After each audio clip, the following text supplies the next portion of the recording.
नमस्कार, स्वागत है आप सभी का खबर 12 देख रहे हैं आप और मैं हूं आपके साथ कृतिका। बुलेटिन की शुरुआत करेंगे इस वक्त की सबसे बड़ी और अहम खबर के साथ। आज अब से कुछ ही देर में सिद्धारमैया कर्नाटक के सीएम पद की शपथ लेते हुए नजर आएंगे। तो ये बड़ी खबर आप तक पहुंचा रहे हैं, जहां जीके शिवकुमार डिप्टी सीएम पद की शपथ लेंगे। साथ ही कुछ अन्य विधायक भी कैबिनेट मंत्री के तौर पर शपथ लेते हुए आज नजर आएंगे। हालांकि किस मंत्री को कौन सा विभाग मिलेगा ये देखने वाली बात होगी, क्योंकि कहा यह जा रहा है लगातार कि जीके शिवकुमार इसी बात पर राजी हुए हैं डिप्टी सीएम के पद पर कि उनके जो लोग हैं, उनके जो विधायक हैं, उनको मन पसंदीदा विभाग मिले।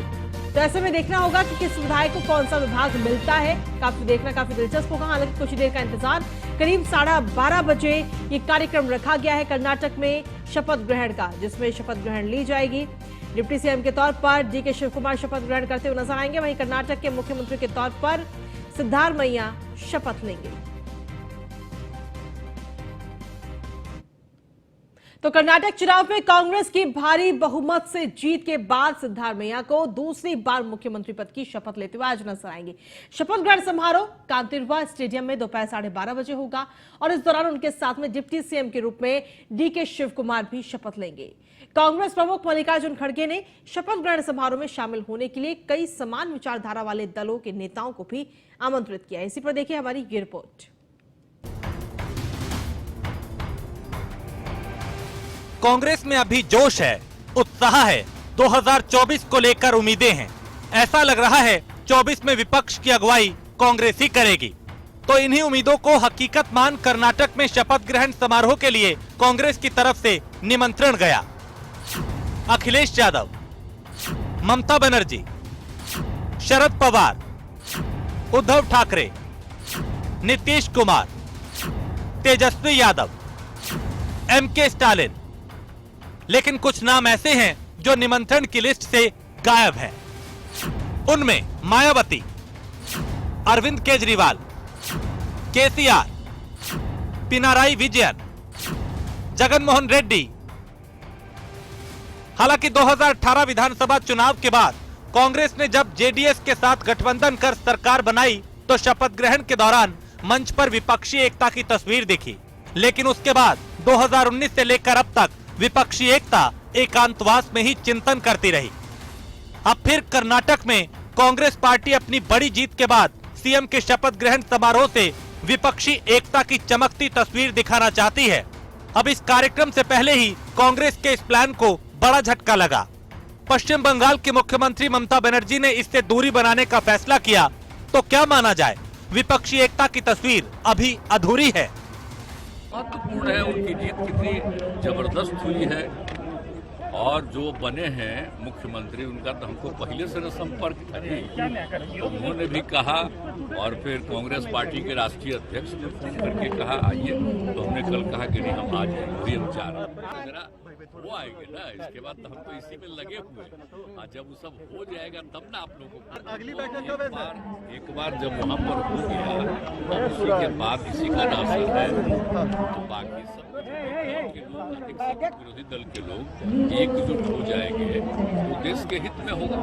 तो उसके लिए तो प्रयास चल ही रहा है, तो कल तो जाएगा। कर्नाटक राज्य का चुनाव आपने देखा है, वहां भाजपा का सरकार हार गया और कांग्रेस का सरकार आ गया।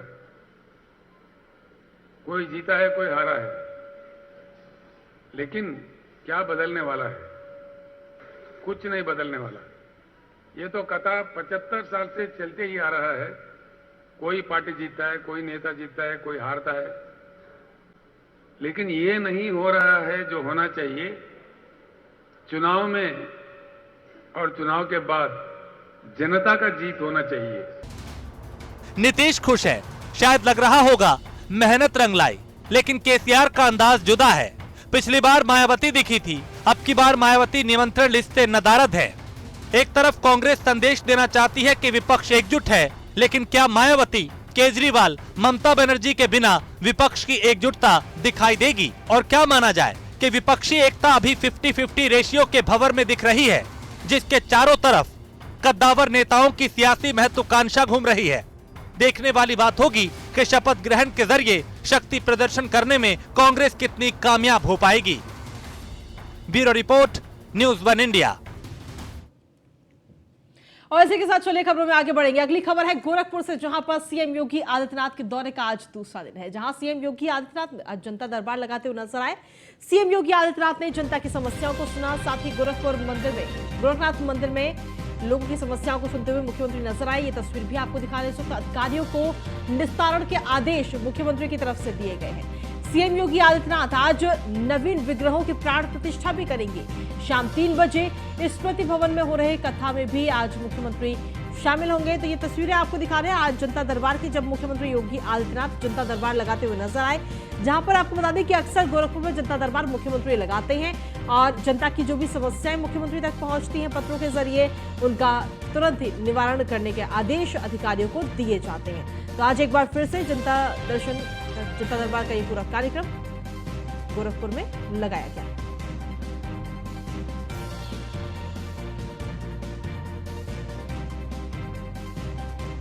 तो जनता दर्शन का ये कार्यक्रम और साथ ही अधिकारियों को निस्तारण के सीधे तौर पर आदेश दिए हैं कि जो भी लोगों की समस्याएं हैं उनका तुरंत निस्तारण हो। और साथ ही आपको बता दें कि आज मुख्यमंत्री योगी आदित्यनाथ 3 बजे स्मृति भवन में हो रहे कथा में भी आज शामिल होंगे। तो सीएम योगी आदित्यनाथ के गोरखपुर दौरे का आज दूसरा दिन है, जहां दूसरे दिन सीएम योगी आदित्यनाथ ने जनता दरबार लगाया।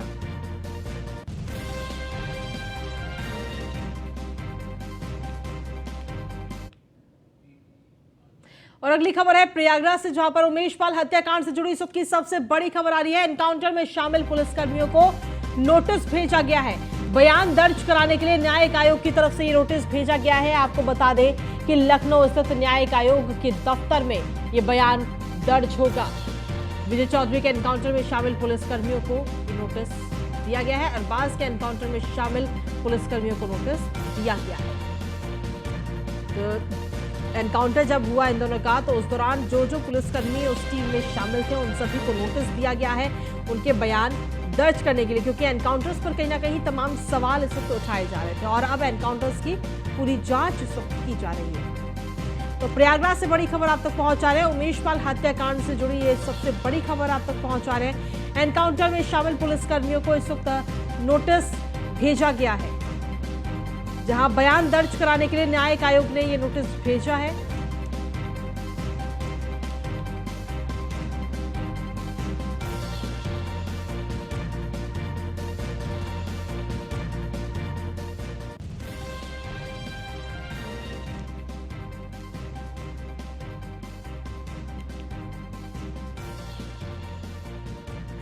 तो इस वक्त की बड़ी खबर आप तक पहुंचा रहे प्रयागराज से, उमेश पाल हत्याकांड से जुड़ी इस वक्त की बड़ी खबर, जहां एनकाउंटर में शामिल पुलिसकर्मियों को ये नोटिस इस वक्त भेजा गया है। जो पुलिसकर्मी एनकाउंटर में शामिल थे, एनकाउंटर करने की टीम में, उन सभी को अपने बयान दर्ज कराने के लिए ये नोटिस भेजा गया है। लखनऊ स्थित न्यायिक आयोग में दफ्तर में ये बयान दर्ज किए जाएंगे। विजय चौधरी के एनकाउंटर में शामिल पुलिसकर्मियों को नोटिस भेजा गया है। अधिक जानकारी के साथ संवाददाता विवेक पांडे जुड़ गए। विवेक, क्या कुछ ताजा अपडेट है इस मामले को लेकर आपके पास? जी देखिए, आपको बताएं जो न्याय आयोग की टीम है उसने लखनऊ तलब किया है। जो भी पुलिसकर्मी इस एनकाउंटर में शामिल थे, वो विजय चौधरी या अरबाज के एनकाउंटर में थे, उनको वहां बुलाया गया है, उनका बयान दर्ज होगा। एक बार को न्याय आयोग की टीम यहाँ जब आई थी तो उसने सभी पहलुओं पर जांच किया था, सभी की गवाही दर्ज की थी। अब उसने पुलिस वालों को भी वहाँ बुलाया है जो एनकाउंटर में थे, उनसे सवाल जवाब किया जाएगा और उनका बयान दर्ज किया जाएगा कि आखिर कैसे एनकाउंटर हुआ, किस जगह पे वो मिले, कैसे उन्हें सूचना मिली और कितनी रेंज से कितनी दूर से फायरिंग की गई। तो इन सब तमाम पहलुओं पे उनका बयान दर्ज कराने के लिए उनको बुलाया गया है। जी ठीक है, शुक्रिया तमाम जानकारी देने के लिए विवेक।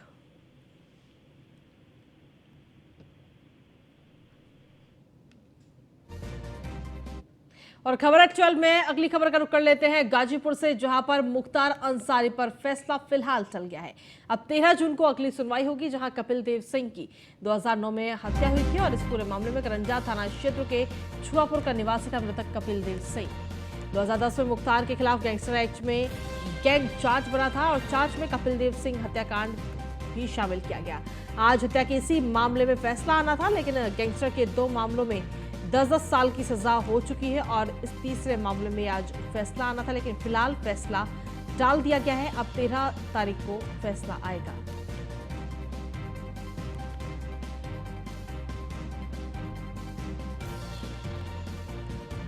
तो बड़ी खबर आप तक पहुंचा रहे हैं गाजीपुर से।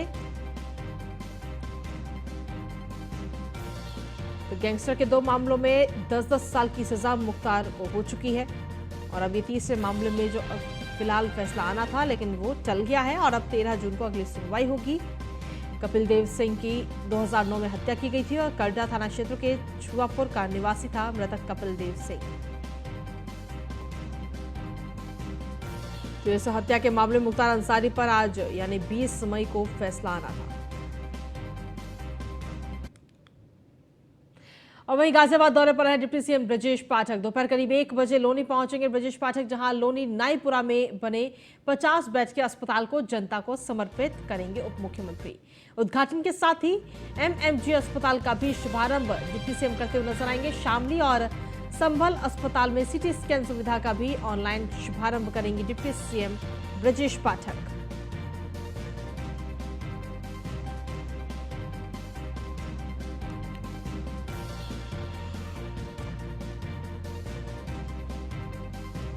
और इसी पर अधिक जानकारी देने के लिए संवाददाता यादराम भारती जुड़ गए फोन लाइन पर। यादराम, क्या कुछ ताजा अपडेट आपके पास डिप्टी सीएम ब्रजेश पाठक के दौरे पर को लेकर? देखिए, गाजियाबाद के लोनी में पिछले काफी समय से मांग चल रही थी कि स्वास्थ्य सेवाओं को लेकर उनको अपडेट किया जाए और एक अस्पताल की जो जरूरत थी वो काफी समय से महसूस की जा रही थी।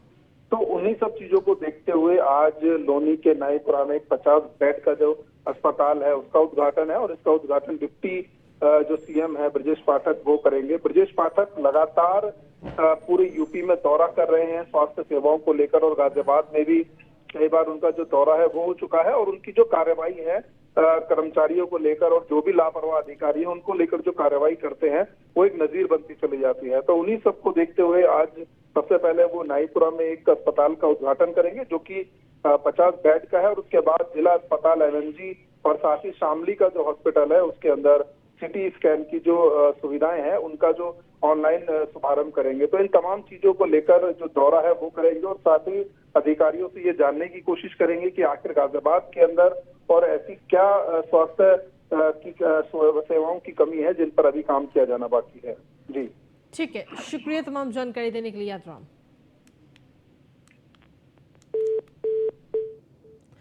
तो आपको बता दें कि आज लोनी में दोपहर करीब 1 बजे पहुंचेंगे उप मुख्यमंत्री ब्रजेश पाठक।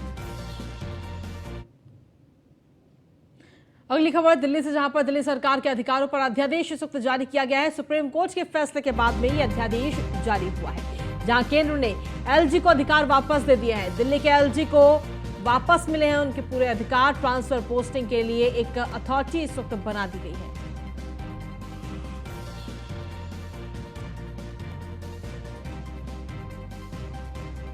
तो ये बड़ी खबर इस वक्त आप तक पहुंचा रहे हैं। अध्यादेश इस वक्त जारी किया गया है। दिल्ली सरकार के अधिकारों पर यह अध्यादेश जारी किया गया है, जहां सुप्रीम कोर्ट के फैसले के बाद यह अध्यादेश जारी हुआ है, जहां केंद्र ने एलजी को अधिकार वापस दे दिए हैं। दिल्ली के एलजी को पूरे अधिकार अब मिल चुके हैं वापस। ट्रांसफर पोस्टिंग के लिए एक अथॉरिटी इस वक्त बनाई गई है। अब यह अध्यादेश क्या है वो भी आपको बता देते हैं।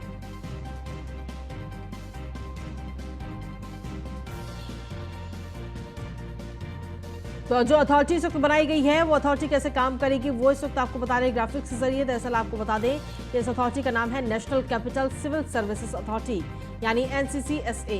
इस अथॉरिटी में दिल्ली के मुख्यमंत्री, मुख्य सचिव और प्रधान गृह सचिव होंगे। यह अथॉरिटी ट्रांसफर, पोस्टिंग और विजिलेंस जैसे मैटर्स में फैसले लेगी और एलजी को सिफारिशें भेजेगी। उपराज्यपाल इन सिफारिशों के आधार पर ऑर्डर पास करेंगे। अगर एलजी इनसे सहमत नहीं होंगे तो वो इसे वापस भी लौटा सकेंगे। मतभेद होने की स्थिति में एलजी का फैसला फाइनल होगा।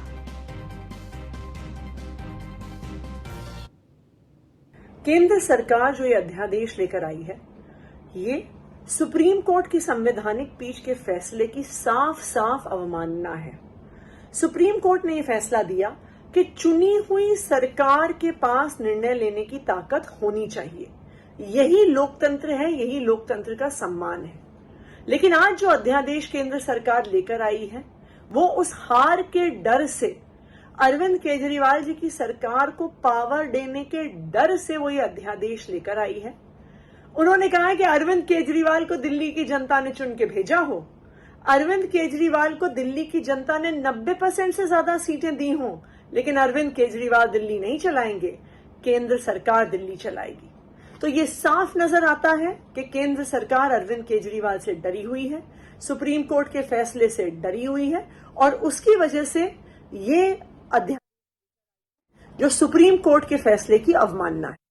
दिल्ली की प्रशासनिक व्यवस्था को लेकर जो कंफ्यूजन था और पिछले 4-5 दिन में केजरीवाल सरकार ने जो माहौल बनाया था, अफसरों को धमकी देने का, ताले तोड़ने का, अपनी खुद की भ्रष्टाचार की फाइलों को चुराने का, नष्ट करने का, उसके बाद इस प्रकार का एक निर्णय बहुत आवश्यक था। दिल्ली की जनता इस प्रकार के निर्णय का इंतजार कर रही थी और मैं इस वक्त आज प्रधानमंत्री जी को और गृह मंत्री जी को आभार व्यक्त करना चाहता हूं कि एक बहुत बड़ा कंफ्यूजन दिल्ली के एडमिनिस्ट्रेशन को लेकर जो था उसको इस नए ऑर्डिनेंस के द्वारा दूर किया गया है। जिन भी लोगों को दिल्ली की जनता की सेवा करनी है वो इस नए कानून का स्वागत करेंगे, और जिनको लूटना था, अफसरों को धमकाना था, भय का वातावरण पैदा करना था अधिकारियों के बीच में, वो इसका विरोध। देखिए, दिल्ली देश की राजधानी है और देश की राजधानी होने के साथ साथ दिल्ली में घटने वाली हर घटना भारत के साथ साथ पूरे विश्व पर असर डालती है। और जिस तरह से दिल्ली की स्थानीय सरकार अरविंद केजरीवाल ने प्रशासकीय गरिमा को जो क्षति पहुंचाई है और जिस तरह का आचरण किया है, उससे दिल्ली ही नहीं पूरे भारत की छवि पर असर पड़ता है। और मैं इस फैसले का स्वागत करता हूं क्योंकि दिल्ली में घटने वाली हर घटना का असर, दिल्ली में पूरे विश्व के राजदूत रहते हैं, सुप्रीम कोर्ट यहाँ है, राष्ट्रपति यहाँ है, पार्लियामेंट यहाँ है, हर घटना का असर पूरे विश्व पर पड़ता है। इसलिए ज़रूरी था कि दिल्ली की प्रशासनिक व्यवस्था केंद्र सरकार के माध्यम से सुरक्षित हो, सुनिश्चित हो, और जिस तरह का आंदोलनजीवी व्यवहार ये लोग कर रहे थे वो गरिमा के अनुरूप नहीं था। इसलिए भारत की छवि के लिए, दिल्ली की छवि के लिए इस फैसले का मैं स्वागत करता हूं। वहीं बाराबंकी के स्कूलों में बच्चों के बौद्धिक विकास, सामान्य ज्ञान और आत्मबल बढ़ाने के लिए DIOS अपने नवाचार मिशन से बदलाव ला रहे हैं। प्रार्थना सभा में देश दुनिया की खबरों के प्रस्तुतिकरण के साथ ही हर शनिवार को स्कूल में फन डे भी मनाया जा रहा है। देखिए ये रिपोर्ट।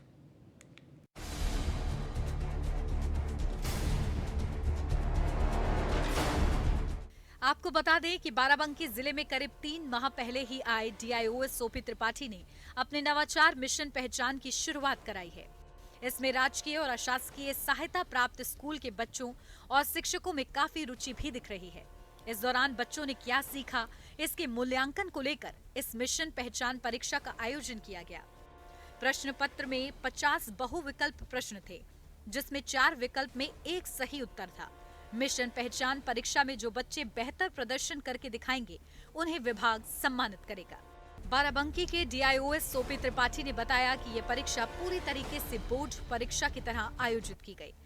सभी बच्चों को अलग अलग कक्षाओं में बैठाया गया और CCTV कैमरे से परीक्षा की रिकॉर्डिंग कराई गई, जिसकी मॉनिटरिंग स्वयं जिला विद्यालय निरीक्षक कार्यालय में लगे CCTV कंट्रोल सिस्टम से हुई। ये एक नवाचार है। सरकारी और सहायता प्राप्त जो हमारे माध्यमिक विद्यालय हैं, इनमें अध्ययनरत बच्चों में आत्मविश्वास में वृद्धि करने हेतु विभिन्न प्रकार की गतिविधियां चल रही हैं। जैसे प्रार्थना के समय थॉट्स ऑफ द डे, बाल न्यूज सेंटर, हर शनिवार को फन डे। इन गतिविधियों से बच्चों में आत्मविश्वास की वृद्धि हुई है और बच्चे क्रियाशील हुए हैं। इसी कड़ी में ज्ञान में वृद्धि का एक प्रयास हम लोग कर रहे हैं, जिसमें बच्चों के पाठ्यक्रम एवं सामान्य ज्ञान पर आधारित 50 बहुविकल्पी प्रश्न देकर हम OMR सीट पर बच्चों के ज्ञान का मूल्यांकन करते हैं, और जो बच्चा अपेक्षाकृत कम ज्ञान रख पाता है उसके लिए हम लोग remedial teaching, extra class, bridge course का संचालन करते हैं। बच्चों में इस परीक्षा के लिए गजब का उत्साह देखने को मिला है। बाराबंकी के GGIC की प्रधानाचार्य पूनम सिंह ने बताया कि मिशन पहचान परीक्षा में जो बच्चे बेहतर प्रदर्शन करके दिखाएंगे उन्हें सम्मानित करने का काम करेगा। साथ ही परीक्षा के बाद जो बच्चे कमजोर पाए जाएंगे उनके लिए अतिरिक्त कक्षा का आयोजन किया जाएगा। मिशन पहचान की जो ये आयोजित परीक्षा होती है, हमारे जिला विद्यालय निरीक्षक से त्रिपाठी की का नवाचार है। इसमें अब तक जो कोर्स हो चुके हैं उनमें से वस्तुनिष्ठ प्रश्न आते हैं, और इसके अलावा कुछ प्रश्न इसमें सामान्य ज्ञान के भी लिए जाते हैं, जो हम लोग प्रतिदिन प्रार्थना स्थल पर और शनिवार को बच्चों को फंडे के रूप में देते हैं। दरअसल DIOS OP त्रिपाठी का राष्ट्रीय पुरस्कार विजेता नवाचार मिशन पहचान बच्चों को शिक्षित करने के साथ साथ उनका चौमुखी विकास भी कर रहा है।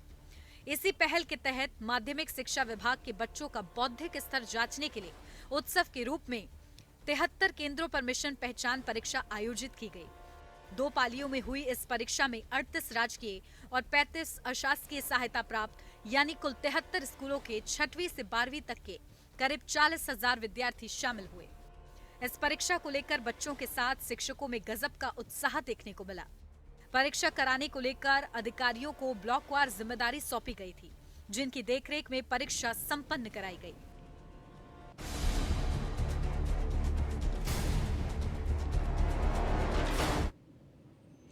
और इसी बीच चलिए बड़ी खबर का रुख कर लेते हैं बाराबंकी से, जहां पर बुक सेलर की दबंगई का एक वीडियो इस वक्त जमकर सामने आ रहा है। बुक सेलर ने अभिभावक को लाठी, डंडे और ईंट से जमकर पीटा है। बुक सेलर और उसके स्टाफ की दबंगई का ये वीडियो है जो इस वक्त जमकर वायरल हो रहा है। बुक सेलर ने एक बच्चे को 5 रुपए की कॉपी 20 रुपए में बेची थी। शिकायत करने पहुंचे अभिभावक को दबंग बुक सेलर ने जमकर पीटा। घटना के बाद पीड़ित पक्ष ने पुलिस से इस मामले में शिकायत की है। वहीं पुलिस मामले की जांच पड़ताल फिलहाल कर रही है। रामनगर कोतवाली क्षेत्र के अवस्थी बुक स्टॉल का ये पूरा मामला बताया जा रहा है।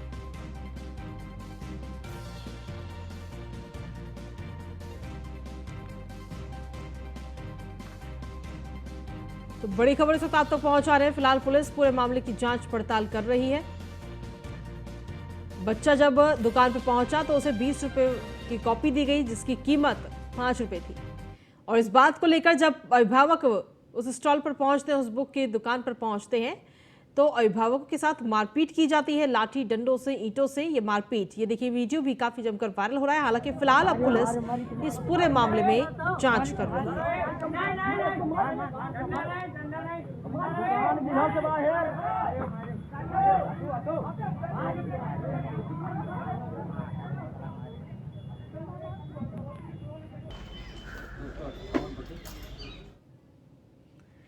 इसी पर अधिक जानकारी देने के लिए संवाददाता भोलानाथ से जुड़ गए हैं। भोलानाथ, क्या कुछ ताजा अपडेट है आपके पास में इस पूरे मामले को लेकर? फिलहाल पुलिस जांच कर रही है। देखिए, बिल्कुल बता दें, रामनगर कस्बे का मामला है, जहां पर एक स्कूल का छात्र था जो आवासीय बुक डिपो पर एक कॉपी लेने गया, जो 5 रुपए की कॉपी उसके द्वारा 20 रुपए की दी गई। जिसके बाद बच्चा जब घर पहुंचा तो अभिभावक इसकी शिकायत लेकर बुक डिपो पर पहुंचे, जहां पर दुकानदार के द्वारा दबंगई करते हुए उनके समर्थकों के साथ लाठी डंडों से उसकी जमकर पिटाई कर दी गई। जिसके बाद सूचना पर मौके पर पहुंची पुलिस मामले की जांच पड़ताल कर रही है। वहीं पीड़ित की शिकायत पर पुलिस ने मुकदमा दर्ज कर लिया है। जी ठीक है, शुक्रिया तमाम जानकारी देने के लिए भोलानाथ। और अगली खबर मथुरा से है, जहां पर आगरा से नोएडा की तरफ जा रही बस की जोरदार टक्कर हुई। हादसे में एक व्यक्ति की मौत हो गई है, 13 लोग गंभीर रूप से घायल बताए जा रहे हैं। बस में पीछे से आ रही एक दूसरी बस ने जोरदार टक्कर मारी। घटना के बाद यमुना एक्सप्रेसवे पर चीखपुकार मच गई। तस्वीरें भी आपको दिखा रहे हैं। घटना की सूचना मिलते ही पुलिस घटनास्थल पर पहुंची और तुरंत घायलों को अस्पताल में भर्ती कराया गया है। फिलहाल मृतक की पहचान नहीं हो पाई है। घायल को अस्पताल में भर्ती कराया गया है। वहीं थाना यमुना एक्सप्रेसवे के माइलस्टोन 77 की यह घटना बताई जा रही है।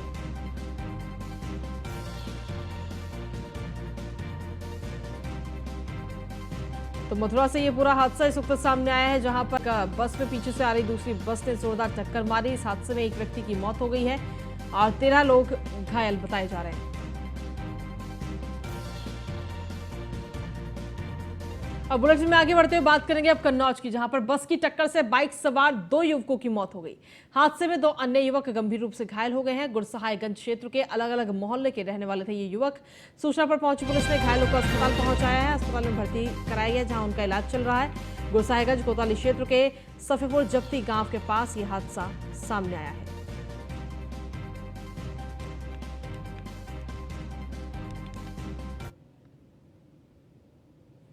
और अगली खबर है फर्रुखाबाद से, जहां पर पुरानी रंजिश के चलते दबंगों ने एक युवक को गोली मार दी।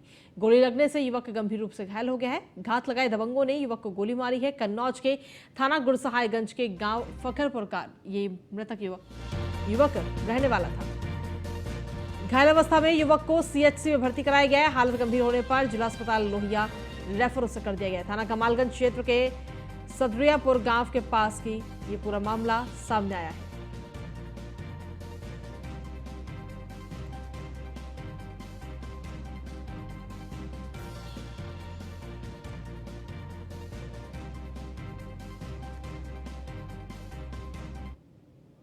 और खबरों का सिलसिला न्यूज़ इंडिया पर यूं ही लगातार जारी है। फिलहाल खबर 12 में इतना ही। एक छोटे से ब्रेक के लिए रुकेंगे, आप बने रहिए हमारे साथ।